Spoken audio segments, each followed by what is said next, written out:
Hello and welcome to Talking Points. I'm Dave Kelly, Director of Advanced Media Production here at Cal State Long Beach.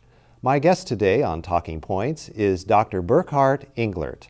Dr. Englert is a professor and department chair of computer engineering and computer science. He teaches courses in computer security and network-centric computing and distributed systems. Welcome, Burkhard, and thank you for joining us on Talking Points. I'm very happy to be here. Today we're going to talk about a couple of items that have been in the news a lot lately. The first one is artificial intelligence, and the other one is information privacy and computer security. They're related. Many people may not realize that, but we'll get into that later. But first, let's focus on artificial intelligence. A lot of us have had exposure to this through science fiction films and television programs, and the plot always seems to be the same. The computers get smarter, get faster, develop more human-like characteristics, and eventually the robots take over and there are dire consequences for humankind as a result. But that's science fiction, and we're not there yet, and we're not even really heading in that direction at this point in time. So let's start with the basics. What is artificial intelligence and where is it going? Well, basically artificial intelligence is a way for a machine to be able to process a lot of information in a very, very short period of time. So essentially, when we're talking about artificial intelligence, we don't really talk about anything else that computers can do. We're just talking about a different way in which they do these things. So in other words, we are giving them a set of instructions and we are telling them, you know, you start here, you take this data, and given this data, you look for a solution to a given problem. And we're calling it artificial intelligence because in many cases what we ask the machine to do is to basically find an optimal way to get an answer to a given problem. So really artificial intelligence is all about solving a problem or essentially solving a mathematical problem. Yeah, it's not necessarily only a mathematical problem. It's any problem that can be essentially translated, transferred into mathematical terms. That's the problem that we can address in this manner. And so the way we get to that mathematical process is by using algorithms. Yes, we use algorithms, and algorithms are basically just step-by-step instructions that we give to the machine that tell the machine, okay, first you do this, then you do that, then you do that. So you can think of it as almost like a cookbook, cooking recipe where you basically, or even better, a baking recipe where you have to make sure you take exactly the right ingredients, you look at the data, you look at the measurements that you have, and based on these measurements, you determine what should be your next step. And just to simplify this even further, we know that computers and artificial intelligence is based on what's called a binary system. Explain what the binary system is. The binary system basically just boils everything down to only two options, either left or right, black or white, 0 or 1. And when you look at it, you can essentially break everything down into these two options. So let's say you have a problem where there are many, many different outcomes. And with the binary system, you're going to be able to take that, what looks like a very complex problem, and break it down into a sequence of steps where at each individual step, you only really have two options. Either you go left or you go right, or either you do one thing or you do the other thing. And then when you combine all these options and put them into a sequence, you end up with something that simulates, that expresses exactly the same thing as this very complex problem that you started with that had lots and lots of options. And we know that computers and everything related to information processing in this manner are so-called digital. And digital is one way of processing the information, but in real life, humans are more what we would refer to as analog in the way that we act, react, and make decisions. Right. And so could you tell us a little bit about what the difference is between analog and digital in that regard? I mean, digital basically completely relies on the binary system. So that means that we really only have these two options. We have the option of either going left or going right, or either saying it's black or it's white. We have no other options. So we don't have this intermediate gray zone that we as humans are so familiar with, where we say, maybe I should do this, maybe I should do that, or maybe I do something completely different. And we can make these decisions on the fly, but if we are relying on this type of binary digital system, then we really only we are really only able to boil everything down to these two options. And when we talk about analog, that gives a variety of possibilities, not just the binary ones and zeros. Exactly. It gives us the ability to express mixed emotion, if you want to think of it that way, instead of just only being able to express someone who's very excited or someone who's very sad. And maybe that's something we should talk about, the differences between artificial intelligence and the way humans think and react and make decisions. Because, again, in science fiction, the fear is that these computers will become so like humans that they will replace humans or overtake humankind and so on. But there are many differences between the way a computer operates and the way a human operates in terms of the way we react to a stimulus or some event or activity. We, as you said a moment ago, we use emotional input. Right. We have things known as intuitive thoughts. We have gut reactions. And we also have creativity, which is something that computers actually lack. Computers can only operate based on the programmed set of instructions that are given to them. That's a very important point. I mean, and that's something to really keep in mind, that if people are afraid of artificial intelligence, to realize that the computer can really only do what we tell it to do. So it follows the instructions. Sometimes, based on the instructions we give it a lot of autonomy. And then, sometimes if, we ask the machine to do things that are very complex, very complicated, like for example, flying an airplane, then if something unforeseen happens and the machine decides, oh, I don't know what to do anymore, I have to throw this back at the human, then that can cause problems because we are suddenly not prepared anymore for what we now are supposed to do in this particular situation. But in essence, these machines are really only helping us to do our job, and they help us to do it much faster and much more efficiently. And these algorithms teach them how to do that. And maybe that's the most important point for people to remember, is that computers just do things faster than humans do. They're not necessarily superior to humans, just that they can process things faster. Right. Because we have the ability with creativity to think outside of the box. We have the ability to create what's called a paradigm shift, where we think completely differently from what we did yesterday or a year ago. Whereas computers have to be programmed to have that kind of flexibility. They don't just automatically generate that kind of flexibility. And so along with that, it reminds me of an incident in high school when I was in my high school chemistry class and I was using my calculator to calculate mathematical formulas. And I remember one day thinking, this computer, which I'm holding in my hand, is not smarter than me, it's just faster than I am. Right. And no one would ever say, well, that calculator is smarter or superior to you. It would just say it's able to do math problems faster. And so to give our audience hope, I guess in the future, it's really about using artificial intelligence or computer technology to help humans as opposed to replace them. Could you say a few words about that? Yeah, I think that's really where the focus is right now, I mean, with respect to artificial intelligence, and that's why it has taken off so much over the last few years, because it has all these great applications in everyday life. I mean, I mentioned one before, an autopilot for an airplane, or, a car that can now park itself, or a car that can now, where the cruise control can basically receive information from the car in front of it and can determine the speed and can then slow the car down in case the car in front of it starts also slowing down. Things like that. These are all things that are designed to make our life much easier, but at the same time, these are not intelligent machines in the sense that we are intelligent machines, because a car that can park itself cannot express any kind of emotion. It's not programmed to do that, and we don't really have any good programs or algorithms that can simulate human emotion, so that if we would talk to that machine, we would feel as if we are talking to a real human being.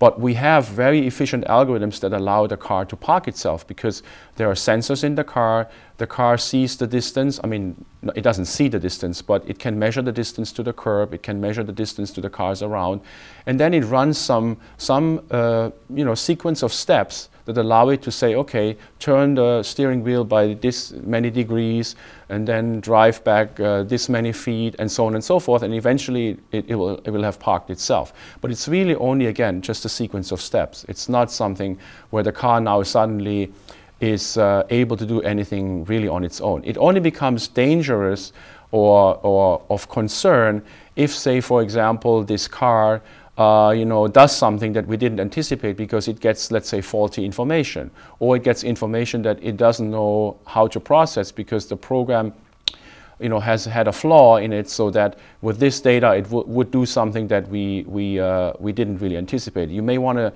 think back a few years ago when we had the issue with these cars that were suddenly speeding up for no reason, or were alleged to have sped up for no reason. And who knows, maybe there was some flaw like that was underlying this type of behavior. Right, and with all of the so-called smart technology that we have in automobiles today, the bottom line is when we buy a car, we're still looking for basically efficiency, fuel efficiency. We're looking for comfort. What are the comfort features in the car? Radio, stereo, CD player, leather seats, and technology that helps us navigate and so on. And we're looking for safety factors that may enhance the experience of getting from one point to another without experiencing a wreck, for example. And you've talked about some of those already. And we've also utilized artificial intelligence in aircraft. You've touched on that. But it's actually been helpful. We've had a few instances where pilots have fallen asleep in the cockpit, and because the aircraft was flying on autopilot, we averted a disaster as a result. And also, the airplanes today, they are flying at very high altitudes.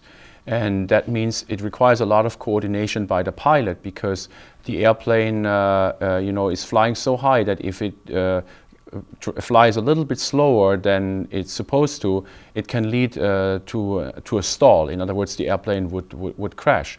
And computers are much better able to take in all the information that basically surrounds the airplane, like airspeed, like direction, and so on and so forth, and make the right and very, very instantaneous decision in terms of, how far the nose should be up, how far the nose should be down, and so on and so forth, than a human being. And so they really help us to fly at these altitudes and to save fuel.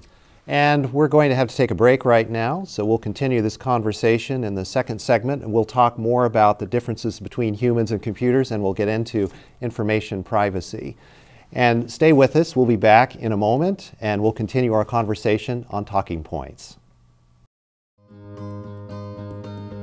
You always made sure I brushed my teeth. You told me that smart was cool. You always told me to dream big. To all of those parents who took the time to make raising their children their most important job, we'd like to say, thank you. Thank you. From the bottom of my heart, thanks, Mom and Dad. This message is brought to you by the U.S. Air Force. We have a job to do out here today. To be a winning team, you have to work like a winning team. My team depends on me. And my team is 50,000 strong. Looks like a lot of work's going into this. This is what it feels like to be part of a team. A winning team. The action team. Are you in? Action team! Action! Get in on the action at actionteam.org. Are you in?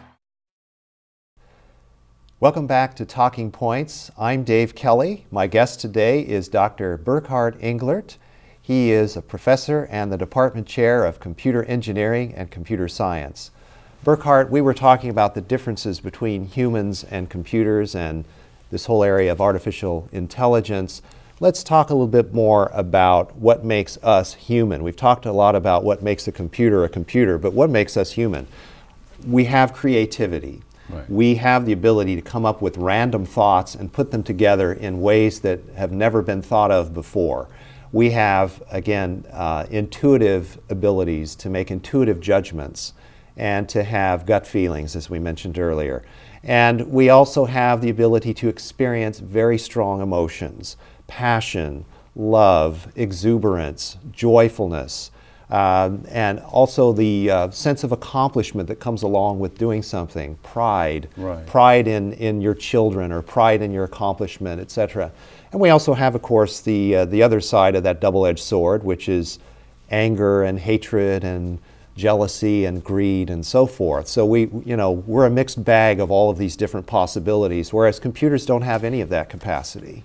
Well, we would have to teach them that, and we would have to find a way to develop, again, a set of steps, a sequence of steps that would basically lead them to this outcome, lead them to express these types of emotions. But we really haven't found any kind of effective way to do that so far. They are very good at, like I said, parking a car that parks itself, or a refrigerator that turns itself on and off and things like that.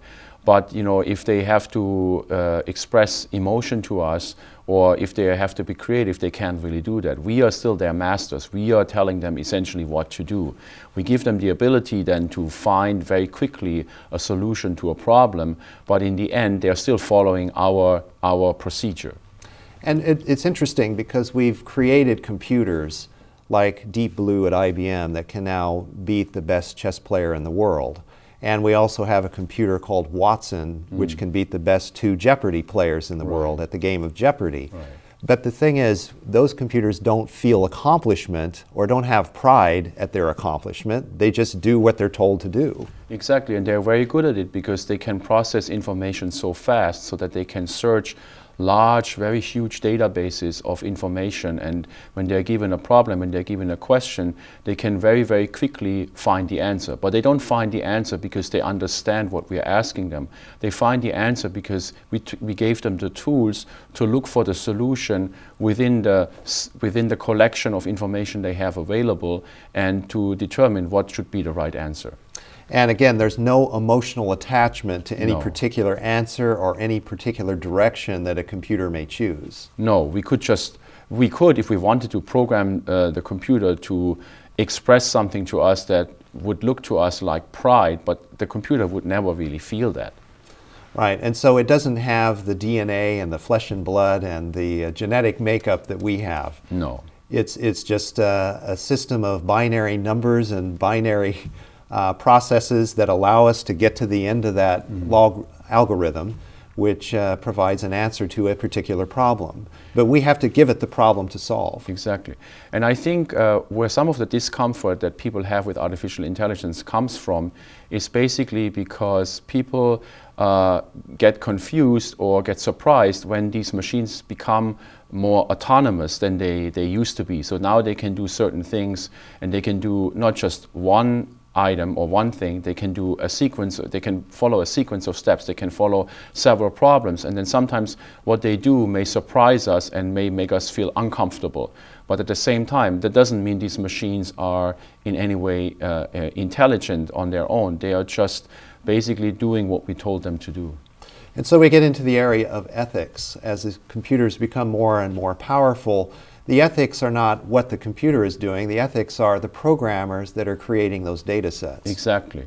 I mean, that's the whole issue we have these days with malware, for example, with viruses, with worms, where basically programmers decide to write code that can exploit vulnerabilities on computing systems and then harm other computer users. And as we talk about malware and viruses and negative uses of the internet and so on, we know that there's been a lot of concern about information privacy and electronic eavesdropping and so on. And one of the terms that's used a lot these days is metadata analysis. People may have heard that term but not know exactly what it means. What does metadata analysis mean? So when we, for example, go online, when we send an email or when we post a status update on Facebook, or we send out a tweet or we follow a tweet, we always leave an electronic trace on the internet. And so these traces, these activities are stored in databases, And these databases are often publicly available or are available to people who know what to look for. And what these people can do and agencies can do is they can start searching these databases and they can look for patterns.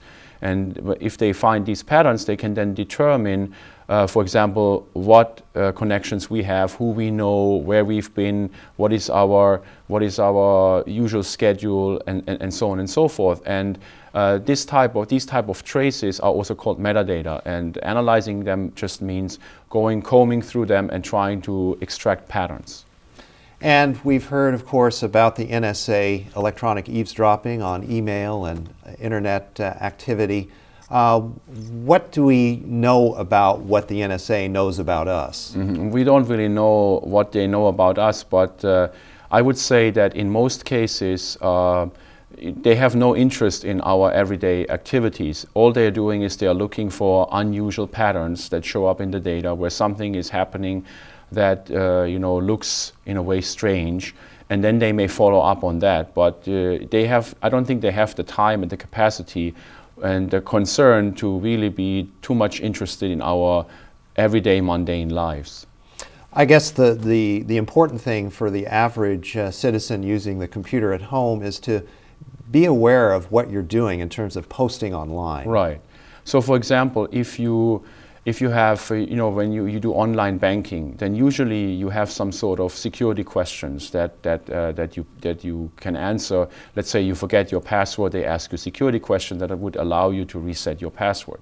Now, if the answer to these security questions can be derived from something you post on Facebook, then obviously that's not a good idea. So you need to make sure you protect yourself. Also, even though Facebook asks you for your birthday, there's no need for you to give them your real birthday. I mean, because if you do so, others, who are your friends, will be able to know what's your birthday. And maybe at some point, some of these friends are not your friends anymore. So you have to think about that. You have to think about, not everybody that you are, in close contacts with right now may be your friend in 5, 10, 15 years. And also, if you provide this information, it's stored in the database of these companies, companies like Facebook, and you really don't know who has access to their databases. Maybe they sell some of that information without telling us, and so these are things you should be aware of. And I think it's always very good to have a certain. Just be careful about providing this type of information. And we also know that if you use the internet extensively, like most people do today, that certain patterns may develop in the kinds of searches that you do on the internet. And companies like, for example, Google and Yahoo and so on may be tracking that as well. Right. And why would they have an interest in tracking that? Well, because they can sell it to advertisers, they can sell it to other companies.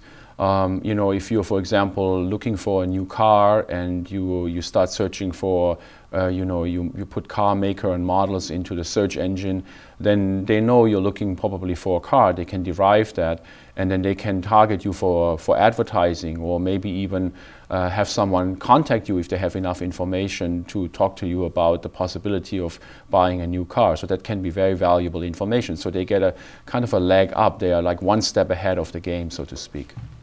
And in terms of information privacy, I guess the important procedure, first of all, is to be private about what you reveal on the internet. Right. I mean, you should be very conscious of what you reveal, and you don't have to reveal it if it's not absolutely necessary. I don't want to say that you should just sit there and not use it anymore, but just be conscious that whatever you say in a way can be used in a way against you, right? Like in everyday life. I mean, whatever you say, if you're at work, whatever you say, if you say the wrong thing, it can be used against you, and it's the same thing on the internet.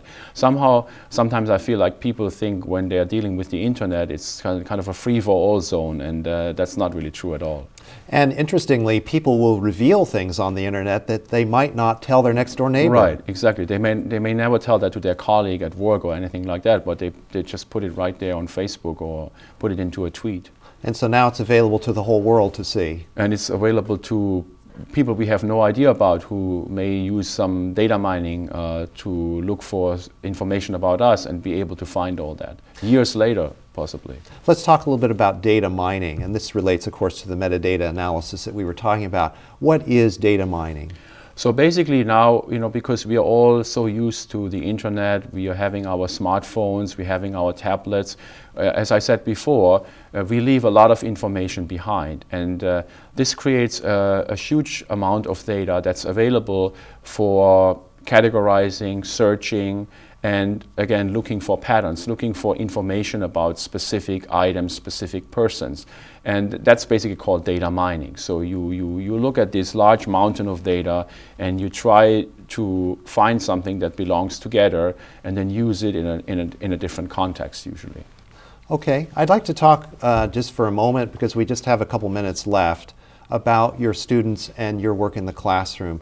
What kinds of things are you doing with the students, and what kinds of jobs are they applying for when they graduate? Over the last few years, I've been teaching our security class, and our students, what we do is what I do is I have them do, for example, I have them do a project at the end, and they have to give a presentation, write a report.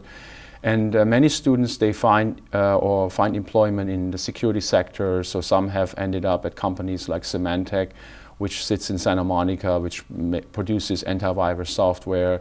Others also find employment as software developers, things like that. And how would you say the industry is going? Will there be a number of opportunities in the future? Is this a good field to get into? Oh, this is really, the sky is the limit, so to speak, because we just talked about security issues, right? And this area is so of such a great concern that anyone who wants to go into that area will have, I would say, would have almost guaranteed employment for the next 20, 30, 40 years, because the threats are not going away. And so that means we have to have people who can deal with these threats, who can work in this sector of privacy protection and areas like that. Well, that's a good note to end on in terms of employment for the next 40 or 50 years. That's terrific. Yeah. So keep up the great work in the classroom and with the research that you're doing. And thanks again for joining us today. My pleasure. And thank you for watching this edition of Talking Points. Join us again next time. Until then, I'm Dave Kelly. Have a nice day.